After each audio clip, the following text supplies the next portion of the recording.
আসসালামু আলাইকুম। আমি এখন দেখাবো একটি সিলিং ফ্যানের ক্যাপাসিটি, একটি সিলিং ফ্যানের রেগুলেটর কিভাবে চেঞ্জ করা যায়। এটা হচ্ছে ফ্যানের রেগুলেটরটি নষ্ট হওয়ার কারণে সুইচ দেওয়ার পরও সুইচটি ভালো আছে, সুইচ দেওয়ার পরও ফ্যানটি ঘুরছে না। এখন সেটাই আমি দেখাবো। তারপরে ফ্যানের সুইচটি অফ করে কাট আউটটি খোলার পরে টেস্টার দিয়ে দেখবো লাইন আছে।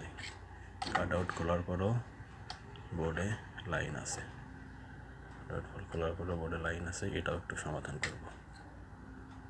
এতক্ষণ আপনারা সাথেই থাকুন। আচ্ছা, বোর্ডটি খোলার পরে এই হলো আমাদের ভেতরের অংশ। এবার ব্রাশ দিয়ে সুন্দর করে বোর্ডটি পরিষ্কার করে নেব। পরিষ্কার করে নেওয়ার পর দেখা যাচ্ছে বোর্ডে এখনো লাইন আছে, যাতে কাট আউটে লাইন নেই, মানে নেগেটিভ পজিটিভ চেঞ্জ হয়েছে।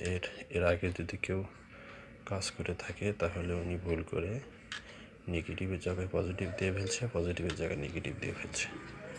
দেখুন, আমি কাট আউটটি খুলে দিয়েছি। খুলে দেওয়ার পরে বোর্ডে লাইন আছে। এখন আমি এটা ঘুরে দেবো। ঘুরে দেওয়ার পরে এই লাইনটি এই জায়গায় দেবো, এই লাইনটি এই জায়গায় দেবো। দেওয়ার পরে এই রেগুলেটরটি বোর্ড থেকে খুলে নেব। আচ্ছা, আমার পুরাতন রেগুলেটরটি খোলা শেষ। এখন এই নতুন রেগুলেটরটি বোর্ডে স্থাপন করব। আমার নতুন রেগুলেটরটি লাগানো কমপ্লিট। এখন এইটা হচ্ছে ফ্যানের আউটপুট। আর হচ্ছে এখানে রেগুলেটরের দুইটা তার একটা দেব হচ্ছে এই ফ্যানের সুইচের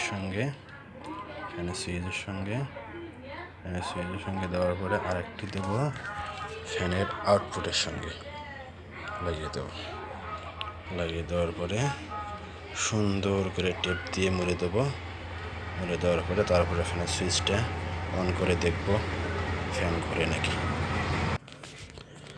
আচ্ছা, আমার ফ্যানের রেগুলেটরটি কালেকশন করা কমপ্লিট। এখন সুইচ দিয়ে দেখাবো। আচ্ছা, ফ্যানের সুইচটি অন করলাম। অন করার পরও ফ্যানটি আমার ঘুরছে না।